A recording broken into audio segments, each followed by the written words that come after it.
안녕, 만사가 귀찮은 로봇 ISTJ 세종이야. 나는 방구석 공상가 INTP 김현지야. 안녕. 안녕, 나는 재밌는 분위기를 좋아하는 ESFP 박성은이야. 안녕, 나는 흡수를 잘하는 스펀지 같은 ENTJ 김민혁이야. 안녕, 나는 성균관대학교 공식 홍보대사 알림이 27기 류진이라고 해. 내 MBTI는 ESTJ야. 얘들 안녕, 나는 ISFJ 전자전기공학부 20학번 이민재라고 해. 안녕, 나는 사람들과 만나는 곳에서 에너지를 얻는 ESFJ 이재은이야. 안녕, 나는 완벽한 귀차니스트 ISFP 이유경이라고 해. 안녕, 나는 MBTI 빌런을 맡고 있는 ENTP 김지우라고 해. 안녕. 나는 모임은 싫지만 혼자 있는 건 외로운 이예린이라고 해.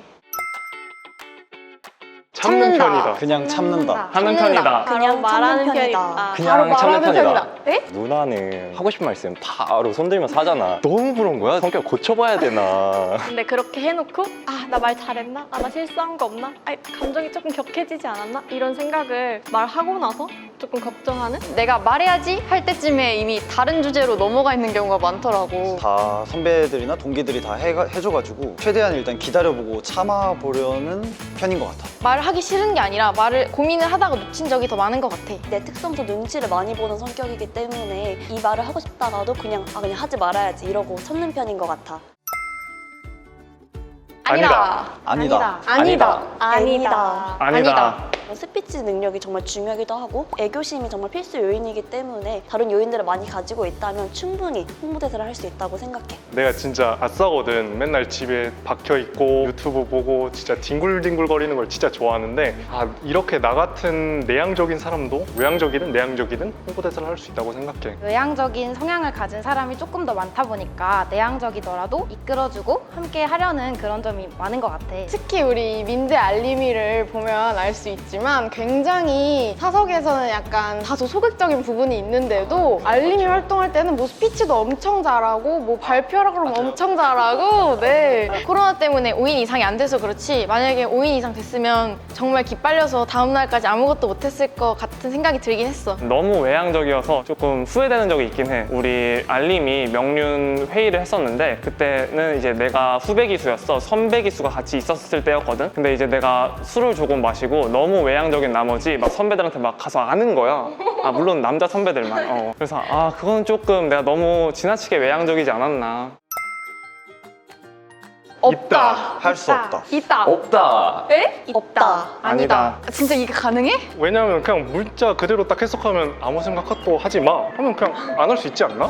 말도 안 돼. 그럼 아무 생각도 하지 말라고 하면 무슨 생각을 해? 어떻게 아무 생각을 안 할 수 있는지에 대해 생각하지 않을까? 예를 들어서 아무 생각도 하지 마라 라는 질문이 들어오면 아무 생각을 하지 않는 게 뭘까라는 개념의 시작부터 해서 계속 그 꼬리를 물어서 생각을 하게 되는? 약간 돌연변이 S인 것 같긴 해요.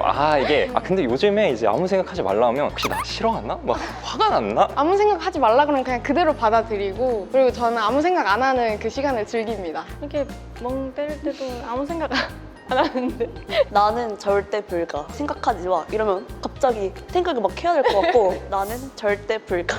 그냥 아무 생각하지 말라고 하면 더 생각이 많이 나는 것 같아 오히려. 구체적인 지침. 목표와 구체적인 방향성. 지침 있는 게 좋다. 지침이 목표만 있는 게 좋다. 목표와 방향성이 있는 게 좋다. 계획을 혼자서 잘 짜고 하는 게 아니라 뭔가 정해주는 거를 빠르게 처리하는 걸 좋아하는 편이어가지고 구체적인 지침이 있을 때 좀 더 일의 효율이 올라갈 것 같아서 예를 들어서 업무를 맡겼을 때 왜 이걸 위해서 이렇게 해야 되는 거지라고 의문이 들 때가 가끔 있어. 지침이 있으면 되게 답답하지 않아? 위에서 내려오는 명령이나 질서, 위계 질서 이런 거를 되게 좋아하는 것 같아. 수레바퀴처럼 돌아가는 그런 삶이 좋다 그럴까? 너무 추상적이면 사실 따라가기가 힘들고 요구해서 했을 때 원하는 결과가 아닐 수도 있잖아요. 요구한 사람이. 구체적이면 제가 좀 일을 할 때 더 마음이 편한 것 같아요. 어차피 말을 안 해주면 코치코치 하나씩 물어볼 거기 때문에 또 그 세세한 지침을 하나씩 내가 이제 해결을 해갈 때 거기에 대한 성취감도 느끼고 일을 더 확실하게 마무리할 수 있게 되는 것 같아. 나는 좀 반대인 것 같아. 약간 주어진 게 딱딱 정해져 있으면 솔직히 좀 노잼이잖아. 그래서 이제 나는 목표와 방향성이 있으면 이제 우리 스스로 좀 능동적으로 우리가 직접 약간 메이크 해나가는 게 좋지 않나. 어디서 틀렸는지 물어본다. 공감해주는 편이다. 어디서부터 틀렸는지 물어본다. 공감해주는 편이다. 어디서 공감해준다. 틀렸는지 물어보는 편이다. 나 시험 진짜 망쳤어. 그러면 어떻게 반응해? 내가 망했으면 나도 망했어 라고 하고 내가 잘 봤으면 어디서 틀렸는데? 이렇게 물어보고 아. 속으로 이제 설명할 준비를 하는 거지. 와, 진짜 속으로 설명할 준비하는 거 진짜 완전 난데? 어쨌든 공감을 해주는데 머릿속으로는 19번 답 뭐였지? 아니 근데 누나가 저번에 기말 딱 쳤는데 이제 내가 진짜 우울해 있었어. 막 우울해 있었는데 맞지. 누나가 그때 건넨 말이 어디 틀렸는데 뭐를? 뭘 틀렸는데? 뭘 틀렸는데? 해가지고 약간 마음의 상처가 우선 공감 먼저 하는 편이야. 그 친구가 슬프면은 맛있는 거 먹으러 갈래? 이러면서 잊어버렸으면 좋겠어서 뭐 예를 들어 망했다고 하면 자 나도 같이 망했고 이런 문제 어렵지 않았어? 또는 이 문제 진짜 헷갈렸던 것 같아 막 이러면서 그 친구도 틀리고 나도 틀렸던 그런 문제들에 대해서 약간 공감해 주는 것 같아.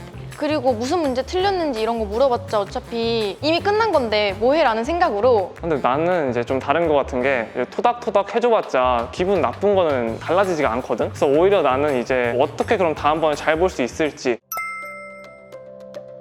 처음부터 순서대로 외운다. 하고 싶은 거 순서대로 먼저 먼저 외운다. 편이다. 하고 싶은 처음부터 것만 순서대로 외운다. 외운다. 오이 처음부터 순서대로 먼저 외운다. 순서대로 것부터. 외우는 편이다. 아무 생각 없이 그냥 주어지면 주어진 순서대로 차곡차곡 외우는 스타일인 것 같아. 캠프 대본이 되게 길잖아. 맞아. 앞에가 제대로 안 돼 있으면 뒤에를 못 나가겠는 거야. 맞아. 계속 앞에 부분만 보다가 뒤에는 또 약간 소홀해지고. 그러니까 이제 그런- 나는 이제 앞에 부분은 완벽 마스터인데 맞아. 엄청 떨리고. 뒤에 부분이 제대로 안 돼 있는 거야. 앞에 부분만 계속 외우려고 하니까. 무조건 하고 싶은 거 먼저 외우는데 이렇게 일단 쓱 훑으면서 내가 좋아할 만한 내용이 뭐가 있나. 그래서 심산 김창수 선생님 보면 내용도 내용인데 내가 중국어를 좀 할 줄 알거든. 근데 거기 약간 한자가 나오는 부분이 있잖아. 그래서 거기에 꽂혀가지고 한동안 심산 김창수 선생님 그 대본만 외웠던 것 같아. 여러분 이거 실제 캠프에서 만나요?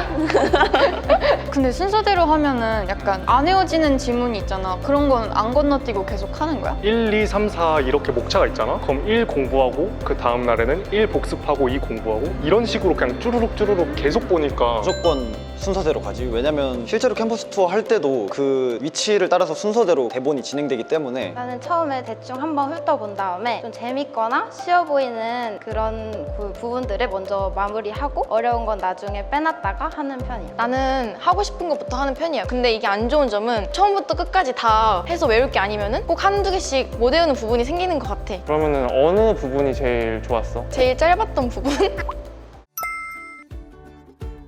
무조건 다 하고 잡는다. 내일로 무조건 다 하고 미루는 자는 편이다. 편이다. 내일 무조건 한다. 다 하고 잔다. 무조건 다 하고 잔다. 내일 이어서 한다. 요즘 들어서 약간 잠을 못 자면 체력이 떨어져가지고 그 누나 나이가 조용히 하고 만약에 할당량을 못했으면 자고 일어나서 할 계획을 세우고 잠드는? 그럴 수가 없는 게 난 딱 이제 일주일 계획을 항상 써놔. 월요일 뭐하고 화요일 뭐하고 수요일 뭐하고 써놔. 근데 이제 만약에 그날 못했잖아? 그럼 이제 나머지가 다 바뀌어. 다 바꿔야 돼. 잘까? 조금 더 할까? 10분?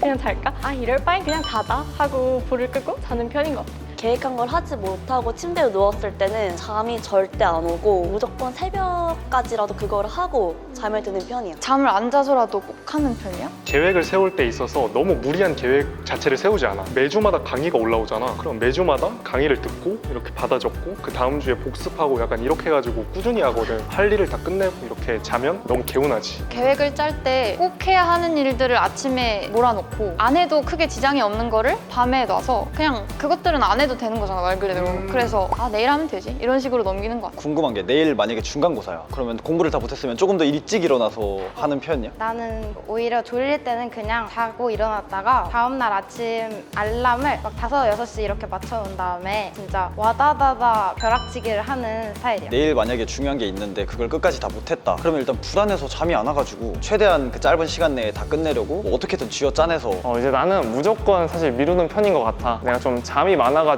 할 일이 많이 남아있어도 잠 때문에 도저히 할 수가 없더라고. 그래서 그냥 피대로 넘겨버리는 거지. 나도 무조건 미루는 것 같아. 근데 이게 미루는 게 그냥 내일 해야겠다 하고 자는 게 아니라 진짜 침대에 누워서 한 2시간 동안은 죄책감이 시달리다가 잠에 드는 것 같아. 그러면 그 2시간 동안 그냥 하면 되는 거 아니야? 죄책감에 시달릴 바에는? 근데 또 하기는 싫어서 꼼꼼하게 쓰는 쓴다. 편이다. 작심삼일로 끝나는 편이다.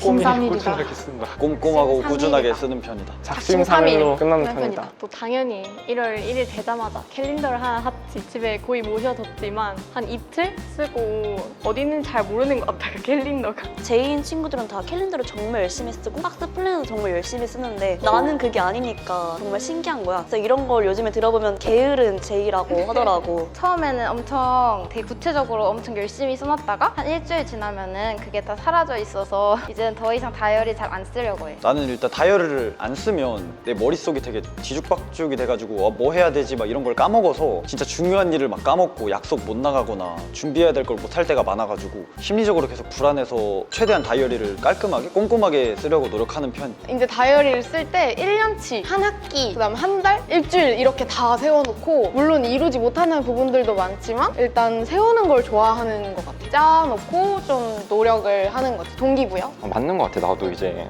계획을 세워놔야 그날 뭐 해야 될 것도 확실히 잡히고 계획 안 세우면 되게 시간을 허투루 보내더라고. 맞아. 그냥 흘러가게 되는. 나는 다이어리 그렇게 꾸준하게 쓰는 사람들이 너무 신기한 것 같아. 딱 아침에 일어났을 때 내가 뭐 해야 할 일이나 뭐 목표가 이런 것들이 정해져 있으면 뭔가 동기부여도 되고 분명 아침에 플랜을 세웠는데 막상 공부를 시작하면 그것보다 더 시급한 것들이 자꾸 눈에 밟히더라고. 계획 세우는 게 의미가 있나? 이런 생각이 들더라고. 일단 예쁜 다이어리나 이런 걸 좋아해서 진짜 한 3일 동안은 엄청 꾸미고 심지어 재료도 엄청 많이 사가지고 몇만 원씩 쓰는데 막상 쓰면 진짜 한 3일 정도밖에 안 가는 것 같아. 나도 이제 막 고등학교 때 내 친구들이 하도 막 이제 공부 시간 체크하고 막 캘린더 쓰고 다이어리 쓰고 그러더라고. 아 이거 좀 괜찮아 보이는데 좀 느낌 있다 해가지고 나도 해봤는데 샀어. 근데 이제 3일 뒤에 그냥 손절 쳤지. MBTI는 MBTI일 뿐 과몰입하지 말자. MBTI는 통계학이라고 생각해. 나와 같이 생각하는 사람들이 있을 거야. MBTI는 정확한 게 아닐 수가 있으니 너무 과몰입하지 말자. MBTI에도 재밌는 요소가 많으니까 친구들과 재밌게 대화를 나눠보면 좋겠어. MBTI는 과학이다. 내가 하려고 했는데. 내 성향이 바뀔 때마다 MBTI도 같이 변하더라고. 와, 이게 되게 신빙성이 있구나. MBTI는 조커다. 이해 안 되지. 왜냐면 이제 새로운 사람들 만나. 그럼 이제 뭔 얘기해야 될지 모르잖아. 이때 항상 나오는 게 MBTI. MBTI는 순간이다. MBTI는 진짜 그 순간의 내 기분이나 그런 거에 따라서도 되게 많이 바뀌는 것 같아. 꼭 이렇게 뭐라고 하지? 완벽하게 믿어야 한다 이런 건 아니다. 나는 MBTI는 색깔이라고 생각해. 왜냐면은 옛날에는 뭐 외모, 성격 이런 것들이 나를 드러내는 수단이었지만 요즘에는 이제 MBTI가 정말 대중화되면서 MBTI로서 그 사람을 바라보게 되고 어떻게 보면 그게 주객이 전도돼가지고 오히려 MBTI로서 그 사람을 바라보는 그런 게 있는 거잖아. MBTI는 미신이다. 보면은 MBTI 얘기를 할 때 꼭 ENTP를 빌런이라고 얘기를 하더라고요. 이것부터 저는 미신이라고 생각을 합니다. 왜냐하면 저는 ENTP인데 사실 빌런이 아니거든요. 그래서 저는 MBTI 믿지 않아요. MBTI는 진리다. 왜냐면은 내가 이렇게 행동해도 되나 싶을 때 같은 유형 사람들을 찾아보면은 다 똑같이 생각하고 있더라고. 그래서 내 생각에 MBTI는 진짜 진리인 것 같아. 미신이라니까? 아 진짜 답답하네.